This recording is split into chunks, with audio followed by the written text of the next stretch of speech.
सारे दोस्त हैं हमारे।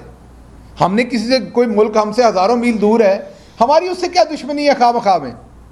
हम किसी एक सुपर पावर के घुटनों में बैठ के दुनिया के बाकी मुल्कों के साथ खामखा में अपनी दुश्मनी नहीं बनाएंगे, किसी की प्रॉक्सी वॉर नहीं लड़ेंगे, और हमें जहाँ से तेल सस्ता मिलेगा वो लेंगे, जहाँ से गैस सस्ती मिलेगी वो लेंगे। चाइना हमारा हमसाया भी है, हमारा भाई भी है। इसके साथ सीपैक और दूसरे एरियाज़ के अंदर भले किसी को पसंद आए दुनिया में या ना आए, क्योंकि हम एक अमन पसंद मुल्क हैं, अपने हमसायों के साथ अच्छा रिलेशनशिप रखना चाहते हैं, तो हम यहाँ भी अपनी इकोनॉमिक कोऑर्डिनेशन रखेंगे और अपनी इकोनॉमिक्स को ऊपर करेंगे। इसी सिलसिले में रूस का दौरा हुआ। तमाम लोगों को प्राइम मिनिस्टर ने, तमाम जितने भी इंपॉर्टेंट स्टेक होल्डर्स थे उन्हें ऑन बोर्ड किया। उन सब ने स्ट्रांगली रिकमेंड किया रूस का दौरा, और उस वजह से वो दौरा हुआ। उस दौरे में आपको 30% सस्ती गैस की ऑफर हुई। उस दौरे में आपको तकरीबन 30% सस्ता आपको पेट्रोल की ऑफर हुई।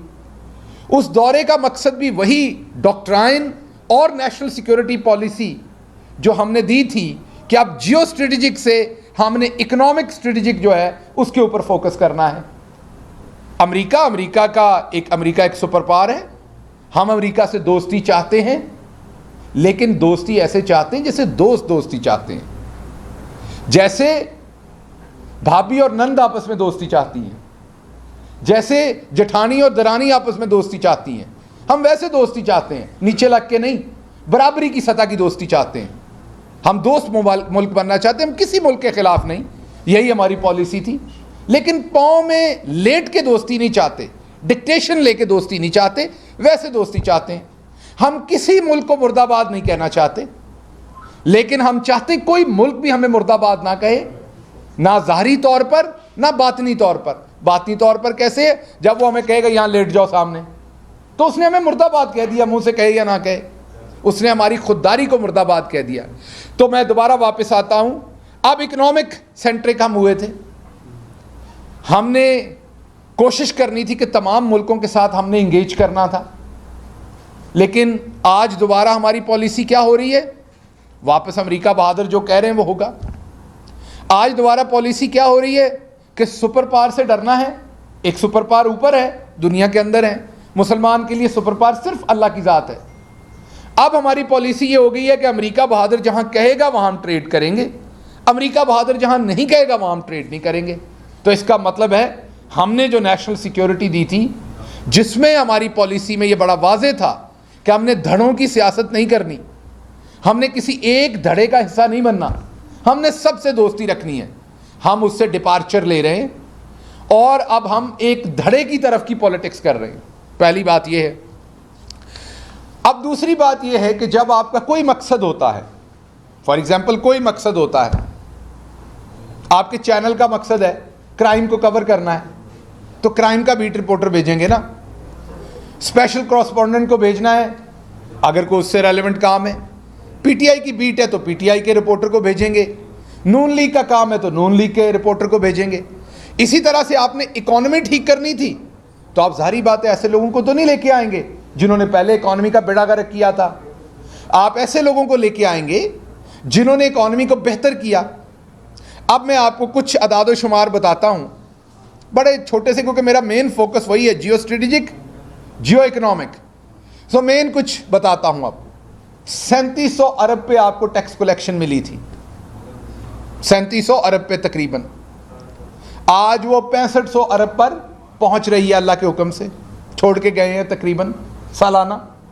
एक साल हमें और मिलता तो 8000 अरब को क्रॉस करते, और वो बड़ा वाजे कैसे क्रॉस करते बताने की जरूरत नहीं है। कहा गया एफबीआर ने बेहतरीन काम किया, लेकिन एफबीआर चेयरमैन को फौरन बदल दिया गया। State Bank foreign remittances, foreign reserves, हर चीज दुगने से भी ज्यादा बेहतर कर दी। एक्सपोर्ट आपकी ऊपर चली गई, लेकिन स्टेट बैंक का गवर्नर बेहतरीन काम कर रहा था, उसे भी फारिग कर दिया। हमारे जमाने में हज 4 लाख रुपए का हुआ था, तो इमरान खान को यहूदी एजेंट करार दे दिया गया था। आज मैं लोगों को बताना चाहता हूं कि हज 10 लाख रुपए का करने का ऐलान कर दिया गया है। अब आप यहूदी एजेंट तो नहीं हो सकते, क्योंकि यहूदी एजेंट तो वो होता है जो 4 लाख का हज करे। अब आप इब्लीसी एजेंट हैं। अब कौन से एजेंट हैं जिन्होंने 10 लाख का हज कर दिया? अब मैं ये बताना चाहता हूं कि वो लोग जो दिन रात नून लीग का बयानिया टेलीविजन पर हर जगह पर हकलाते थे बताते हुए महंगाई हो गई, महंगाई हो गई। आज महंगाई क्या हुई है वो मैं बताता हूं, लेकिन उनसे एक सवाल है, आप चुप हैं, खामोशी है, सन्नाटा है, अमीर हो गए हो या बेशर्म हो गए हो? मैं दोबारा सवाल पूछता हूं आपसे। खामोशी है, सन्नाटा है, आज की महंगाई पे आप नहीं बोल रहे। क्या जेबों में पैसे पड़ गए हैं, अमीर हो गए हो, या बेशर्म हो गए हो, या बेज़मीर हो गए हो कि आज नहीं बोलते हो? जो घी 400 रुपए पे बहुत सस्ता था, सॉरी, जो घी 400 रुपए पे बहुत महंगा था, आज वो 500 रुपए पे बहुत सस्ता है, क्योंकि कोई टेलीविजन आपको ये बात नहीं बता रहा।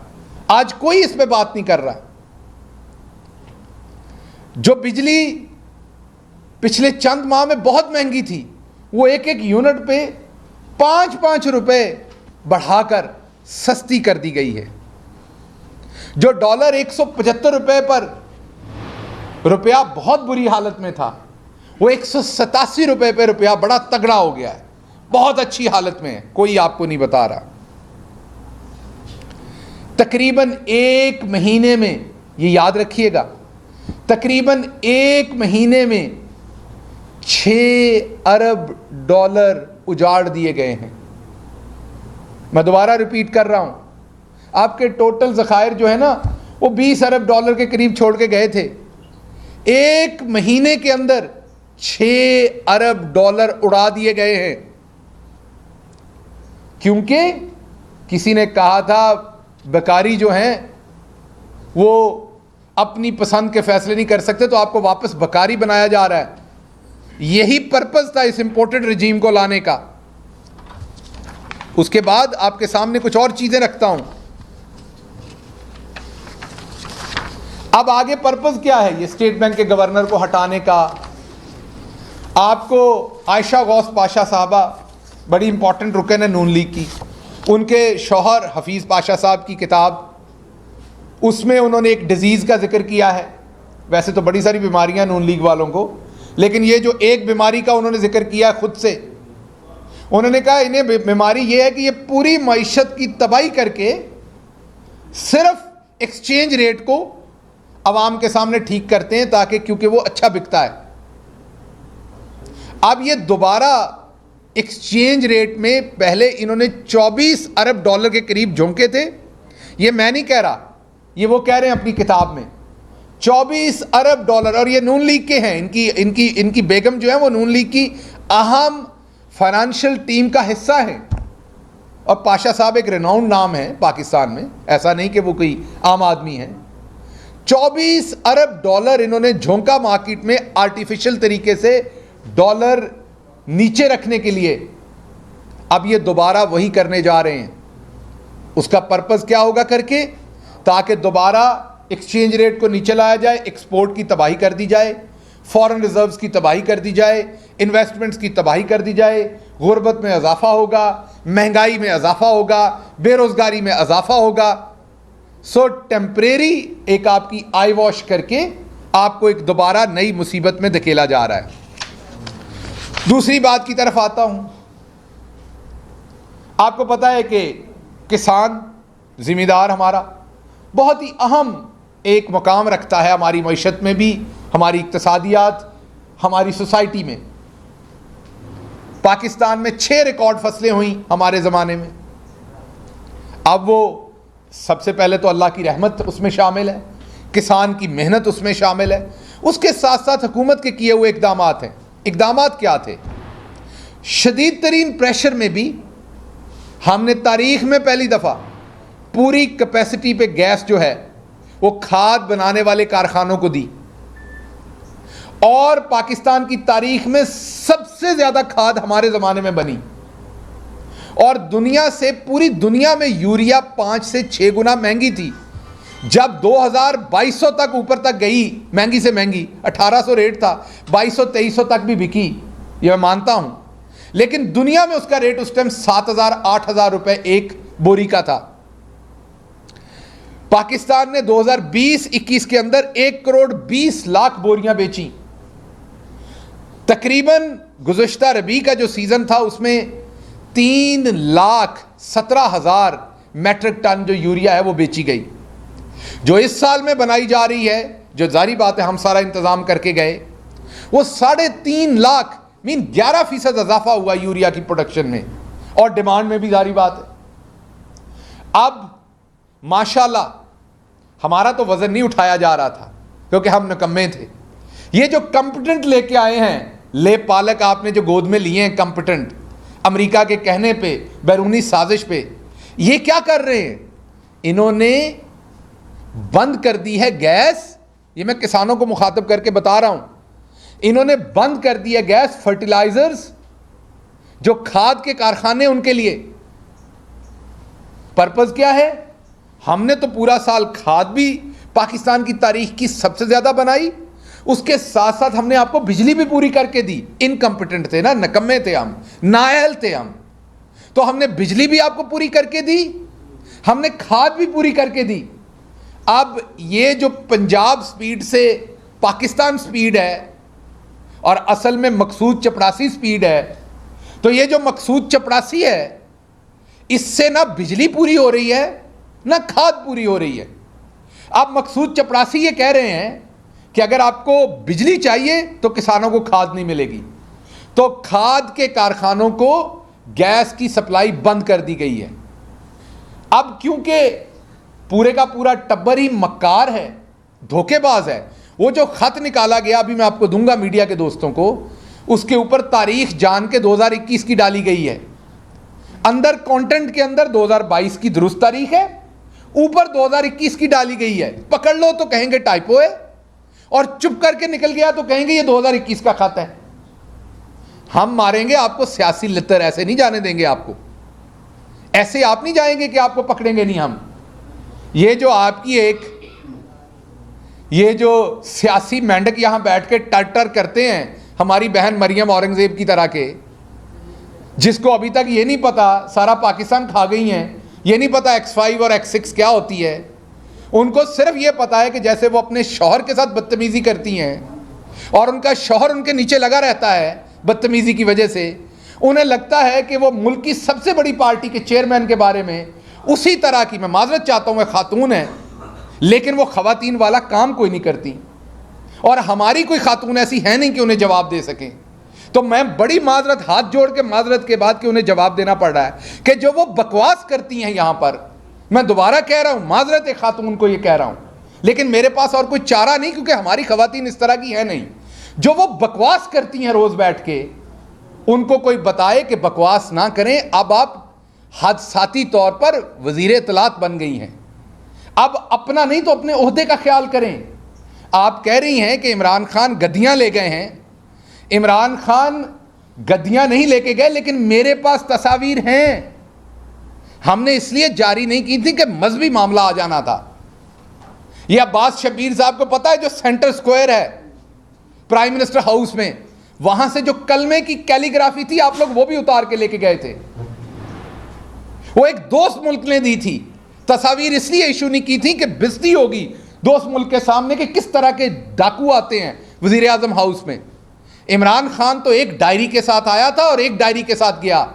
आपने गाड़ी का इल्ज़ाम लगाया तो बाजी बकवास साहिबा, वो गाड़ी आज भी सरकार की मलकियत है, इमरान खान नहीं लेके गया।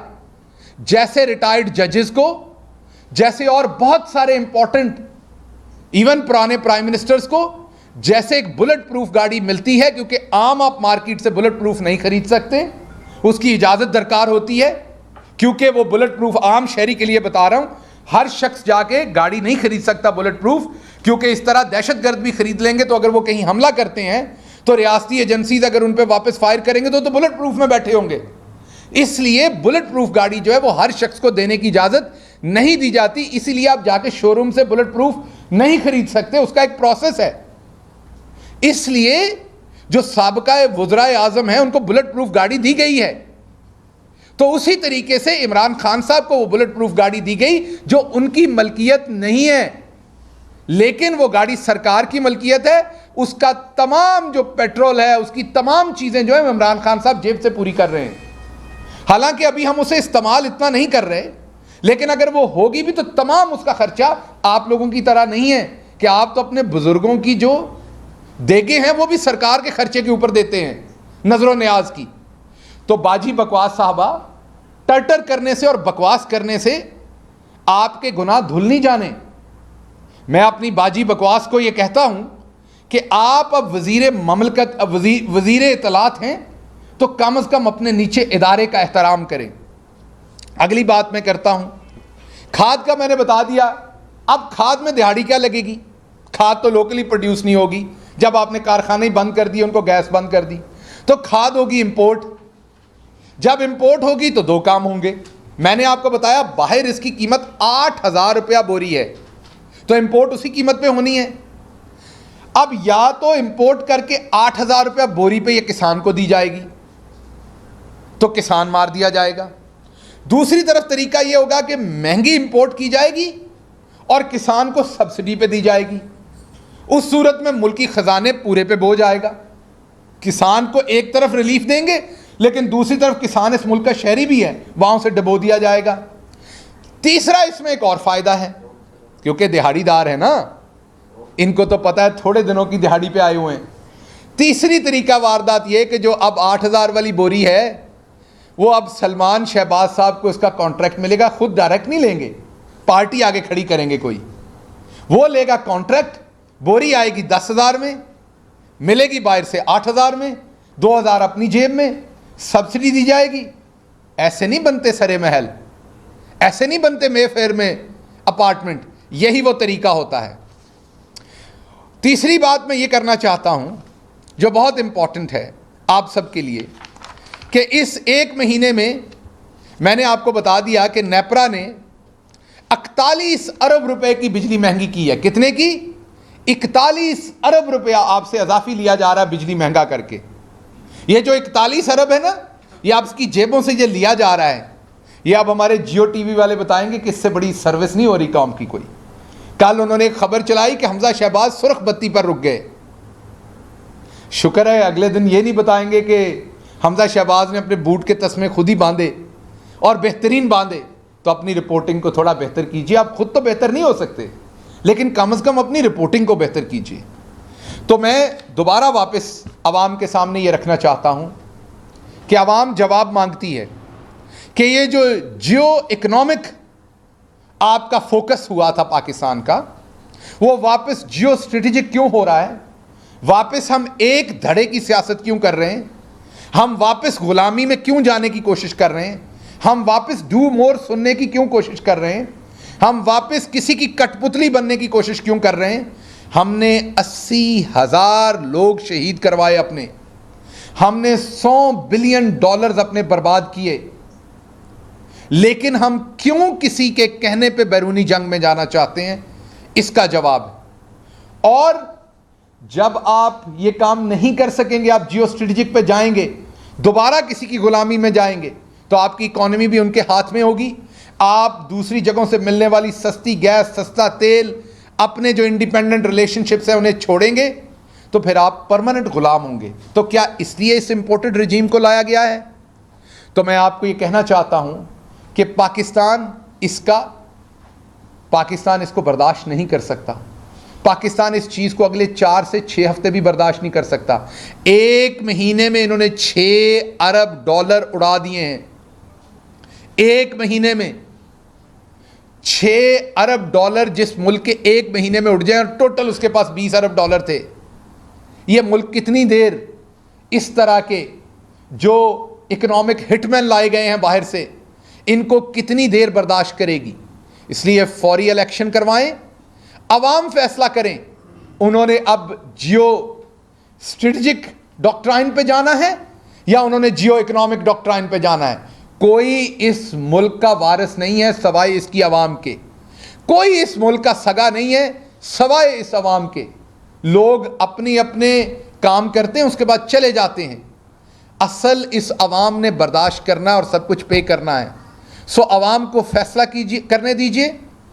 हम इलेक्शन की तरफ इंशाल्लाह जा रहे हैं, एड़ी चोटी का जोर लगाएंगे, इन तमाम चोरों के खिलाफ हर हरबा इस्तेमाल करेंगे और इंशाल्लाह बहुत जल्द कौम को खुशखबरी देंगे कि हम इलेक्शन करवाएंगे। इलेक्शन में कौम फैसला करे कि उन्होंने खुददारी की तरफ जाना है, उन्होंने गुलामी की तरफ जाना है, उन्हें दोबारा वही जियो डॉक्ट्राइन चाहिए या उन्हें दोबारा अब इकोनॉमिक डॉक्ट्राइन चाहिए। अवाम को फैसला करने दें।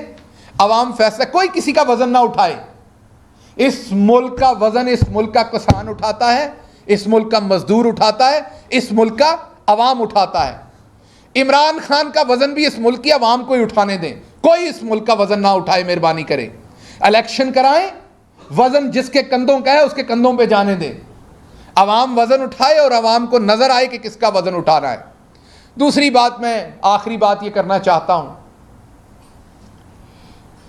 इन्होंने जाली झूठा मजहबी प्रोपेगेंडा करके FIR दर्ज करवाई, मेरे पे भी करवाई। मुल्क से जाते हुए अदालत के हुक्म के बावजूद FIA ने एयरपोर्ट पे रोका। मैं 3 दिन के लिए जा रहा था। क्यों जी? वो DG FIA ने कहा है आपने नहीं जाना, खुशनुदी के लिए, क्योंकि कानून में नहीं था, नहीं रोक सके, मेरे पास अदालत का फैसला था। वापस आने से पहले FIR हुई थी, उसकी बेल लेनी पड़ी। तो मैं आपको एक पैगाम देना चाहता हूं, पाकिस्तान की अगली नस्ल बदल चुकी है। पाकिस्तान की मिडिल क्लास को इस बात का एहसास हो चुका है कि जब हमने इस मुल्क के फ्यूडल कॉर्पोरेट सेक्टर और इन चोरों को सियासत हैंड ओवर कर दी थी 80 और 90 की दहाई में, और मिडिल क्लास निकल गई थी, तो आपने इस मुल्क की ईंट से ईंट बजा दी, आपने इस मुल्क को गुलाम कर दिया। मेरे जैसा बंदा जिसकी कोई सियासी औकात और हैसियत नहीं है, एक मिडिल क्लास का बंदा है, मेरे जैसे बंदे ने यह फैसला किया है कि अपने हज़ारों डॉलर की पुरसाइश ज़िंदगी अमेरिका में छोड़ के आपकी यहां पर इमरान खान के पीछे खड़े होकर मंजी पीढ़ी ठोकूंगा। इसलिए ठोकूंगा कि वरना इस मुल्क की आप बर्बादी कर देंगे मुकम्मल। हम आ गए हैं, हम मिडिल क्लास के लोग हैं, हम आ गए पूरे पैरों के साथ आए हैं। हमारे ख़ानदान में एक ही गुड़ती दी जाती है, हर ख़ानदान में, वो भले KP से बंदा हो, पंजाब से हो, कोई घट ही खानदान होंगे जिथे गद्दारी की गुड़ती दी जाती है। पाकिस्तान के हर ख़ानदान में एक बात बताई जाती है, खुददारी और वफादारी। अल्लाह के करम से दोनों खून में शामिल हैं। एक FIR नहीं 100 करें, पता है कि आप अंदर डालेंगे। एक FIR में जब आप झूठी FIR पे आ गए तो एक पे जमानत लेंगे तो आप दूसरी करेंगे, बिल्कुल शौक से करें। हमें पता है ये गुमनाम लोग कहां से आते हैं, हमें पता है ये FIRs कहां से दर्ज होती हैं, हमें पता है ये डॉक्ट्राइन किसकी है, हमें पता है ये तरीका वारदात किसका है। किसी और को नहीं तो मुझे बड़ी अच्छी तरह से पता है। लेकिन एक बात याद रखिएगा, हमारे घर वालों ने जो हमारी तरबियत की है उसमें ज़र्फ डाला हुआ है। हम नून लीग नहीं है, एक फैसला हो जाएगा तो अदालत को गाली। हम नून लीग नहीं है, एक FIR हो जाएगी तो अदारों को गाली नहीं। जो हमारी शान है वो हमारी शान है। आप हमारी शारक भी उतार देंगे तो जो हमारी शान है वो हमारी शान है, हमें अपने मुल्क के इंटरेस्ट का पता है। लेकिन एक बात याद रखिएगा, इमरान खान बड़ा कुछ सब्र कर गया, मैंने पास से देखा है, मैंने इमरान खान के पहलू में खड़े होकर देखा है उसने क्या क्या सब्र किया है। इमरान खान आगे भी सब्र कर जाएगा, लेकिन अल्लाह की लाठी बेआवाज है। अत खुदा दा वैर होंदा है, इतनी अत ना उठाएं कि खलके खुदा एकदम से उठ खड़ी हो। अवाम तो उठ खड़ी हुई है, लेकिन अवाम को आपका हर जुल्म नजर आ रहा है। इतनी अत ना उठाएं कि अवाम आपके पीछे पड़ जाए और आपको फिर किसी तरफ जाने का चांस ना मिले।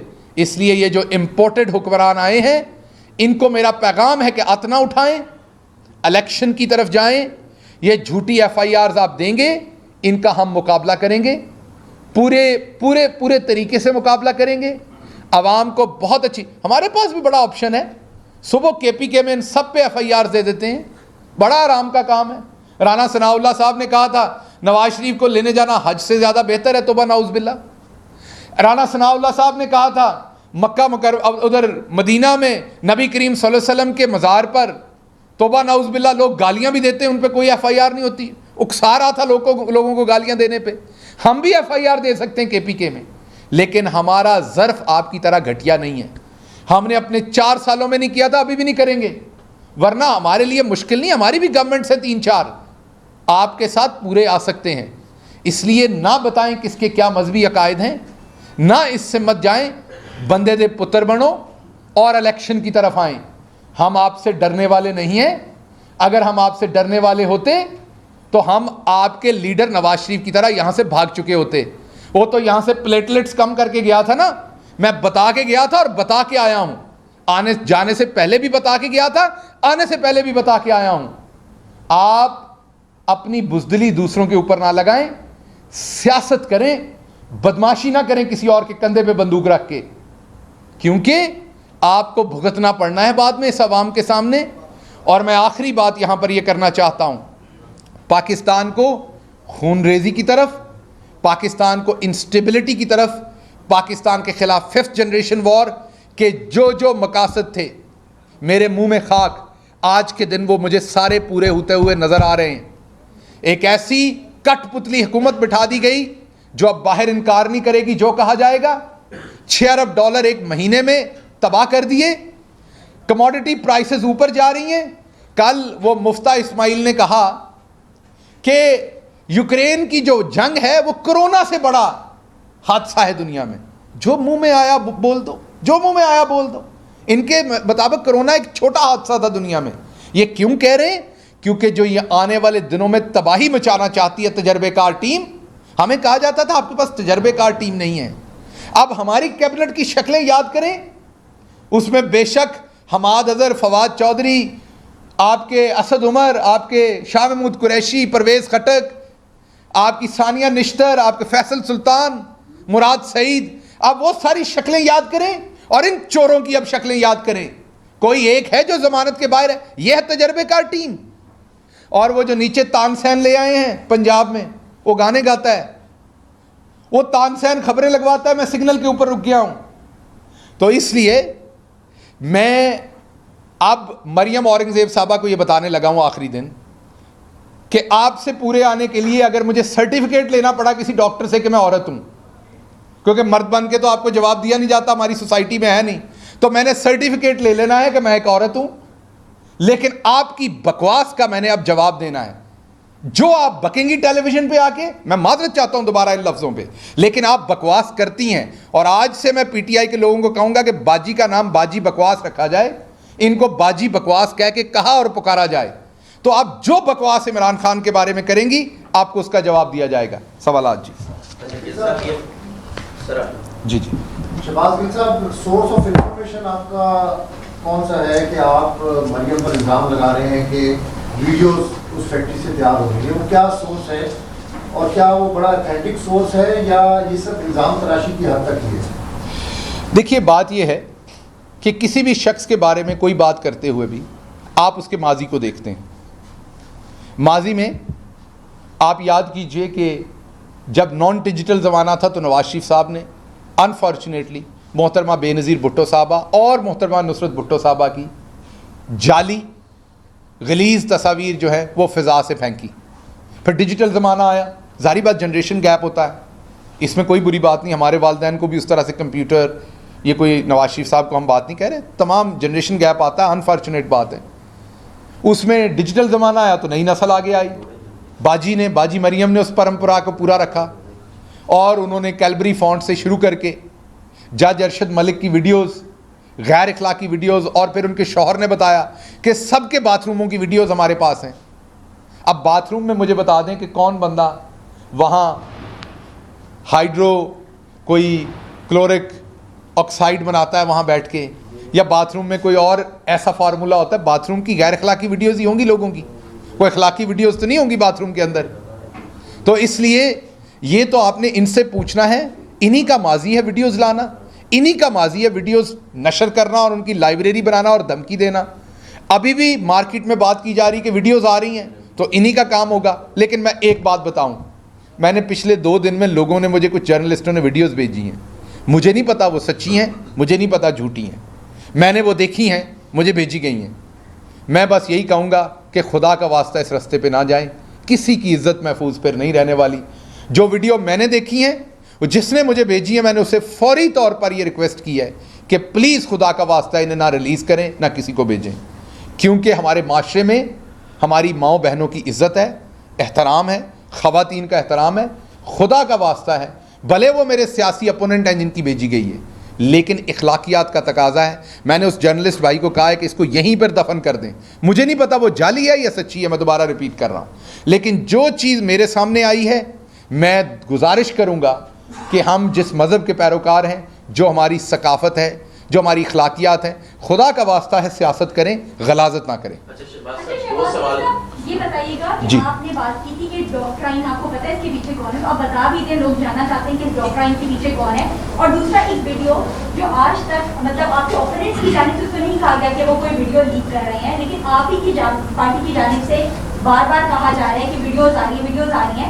तो कौन सी इन्फॉर्मेशन है जो आप तक, कहाँ से इन्फॉर्मेशन आ रही है कि किस तरह की वीडियोज आ रही है? और दूसरी, आप अमेरिका गए हुए थे, तो आप अभी अमेरिका के बारे में बात कर रहे थे कि हमें अमेरिका की गुलामी में नहीं जाना।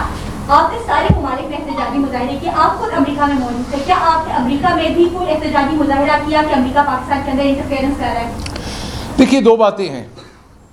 पहली बात तो आपके घर में छुरी होगी और आप छुरी से कोई ना कोई सब्जी काटती होंगी, लेकिन उस छुरी से आप किसी का पेट नहीं फाड़ सकते। इसी तरीके से अमेरिका जाना, अमेरिका से ताल्लुक़ रखना, इसमें कोई बुरी बात नहीं है। लोग पढ़ने भी जाते हैं, पढ़ाने भी जाते हैं, काम से भी जाते हैं। हमारे ओवरसीज़ पाकिस्तानी ऐसा सरमाया है जो अमेरिका में बैठे हुए हैं, जो हमारे सर का ताज हैं। हमारे सारे ओवरसीज़ पाकिस्तानी हमारे सर का ताज हैं। अमेरिका में जाना गुनाह ना बना दें। हम सिर्फ ये कह रहे हैं कि डिक्टेशन ना लें। अमेरिका से बिल्कुल दोस्ती चाहते हैं, इमरान खान ने तो बार बार कहा है। दूसरी बात आपने मुजाहरे की कही, तो मैं 2 दिन के लिए वहाँ था ईद के दिनों में। ईद पे तो मैं लोगों को घर से नहीं निकाल सकता था, लेकिन आजकल आपको पता है डिजिटल एरा है।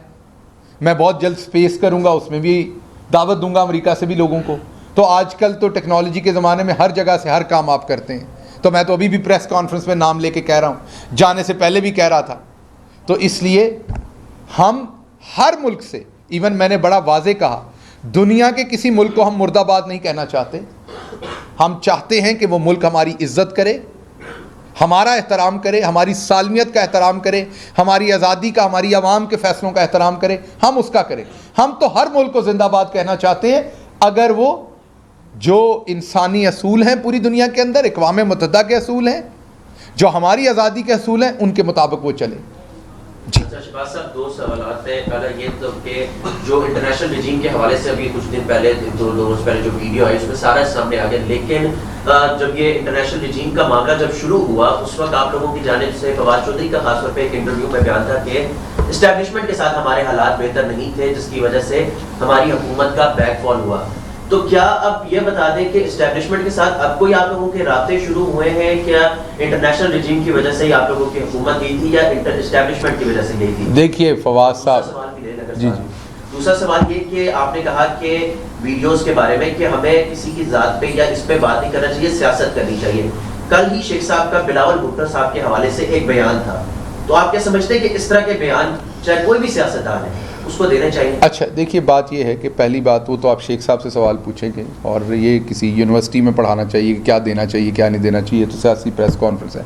मैं इस टाइम प्रोफेसर तो हूँ नहीं, तो शेख साहब से ज़रूर सवाल पूछें अगर आपको एतराज़ है उस पर। तो मेरा जो बयान है उस पर मेरे से सवाल पूछें, मैं जवाब दूँगा उसका आपको। देखिए फवाद साहब ने एक बयान दिया था, उनकी वो एक बड़े ज़ीरक सियासतदान हैं, उनकी एक अपनी स्टेटमेंट है, आपको उनसे तफसील उसकी बिल्कुल पूछनी चाहिए। मेरे वो भाई भी हैं, दोस्त भी हैं, मैं भी पूछूंगा उनसे।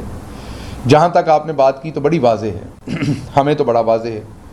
अगर तो वो मरासला मौजूद ना होता तो टामकटोइयाँ मारी जाती, क्याफ़े लगाए जाते, सोचा जाता ये है या ये नहीं है।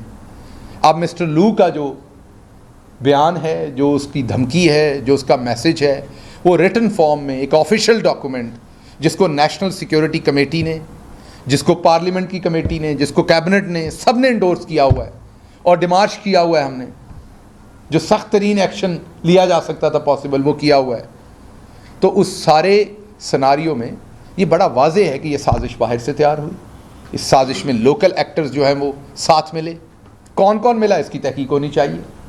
इसीलिए हम चीफ जस्टिस साहब से बार बार रिक्वेस्ट कर रहे हैं, इसकी तहकीक करें, कौन कौन इसमें शामिल हुआ, किस किस ने क्या क्या मदद फराम की और ये साजिश पूरी कैसे पाया तकमील को पहुंची। जब इमरान खान चीफ एग्जीक्यूटिव थे मुल्क के, तो डोनाल्ड लूक किसको कह रहा था कि अगर इमरान खान को हटा दिया गया तो आपके सारे गुनाह माफ़ कर दिए जाएंगे, और अगर ना हटाया गया तो फिर आपको इबरत, उसमें यह लिखा हुआ है कि आइसोलेट कर दिया जाएगा, तो आपको जाहिर बात है आपको सज़ा दी जाएगी। तो इसलिए ये तो अब इन्वेस्टिगेशन करनी चाहिए, किसने क्या रोल प्ले किया ये बाद में पता चलेगा। किसने तोड़ा दिल हमारा, ये कहानी फिर सही। बहुत शुक्रिया। एक क्वेश्चन ये था, अभी आपने कहा इलेक्शन में जाना चाहिए, पिछले दौर में भी आप पे तनकीद हुई कि आप इलेक्टेबल नहीं हैं, तो इस बार क्या इलेक्शन लड़ेंगे और क्या आप राना सनाउल्लाह के खिलाफ इलेक्शन लड़ेंगे फैसलाबाद से? देखिए बात यह है, हमारी पंजाबी की एक एग्ज़ाम्पल है कि बुरे वक्त पे जो साथ खड़ा होता है असल भाई वो होता है, सकियां दा की सक लाना। सो असल बात यह है कि मुश्किल वक्त पे पार्टी का कौन सा कारकुन कहाँ खड़ा होता है ये बात होती है। मुझे नहीं पता मैं इलेक्टेबल हूँ कि नहीं हूँ, आगे हूँगा कि नहीं हूँगा ये फ़ैसला मेरा लीडर करेगा। मुझे कहेंगे तो मैं इलेक्शन लड़ूंगा बिल्कुल। जो नहीं दिल नहीं करता होता, ये पार्टी ने आप पे दिल तो मेरा और भी बड़ा कुछ करने को करता है, लेकिन वो तो नहीं मैं कर सकता ना। जो मेरा लीडर हुक्म करेगा वो करूँगा, अगर वो कहेंगे इलेक्शन लड़ो तो लड़ूंगा, बिल्कुल लड़ूंगा, पूरी जान के साथ लड़ूंगा। और एक सेकंड मैडम, और रही बात ये कि मुझे सिर्फ आज ये पता है कि आज पाकिस्तान के लिए, इमरान खान के लिए मुझे अपने ज़मीर की आवाज़ सुननी है। मैंने कहाँ खड़े होना है, मैं वहाँ खड़ा हूँ, मुझे इस चीज़ की बड़ी खुशी है। ये बताइए कि वीडियो तो सामने नहीं आई है, पीटीआई क्यों जाकर बार बार कह रही है कि कोई वीडियो आ रही है, क्योंकि आपकी मुखालफी नहीं कह रहा, आपको किस सोर्स से पता चल रहा है और कैसे पता है कि इसका जवाब मैडम मैं दे चुका हूँ। कभी दूसरी तरफ का सवाल भी कर लिया करें।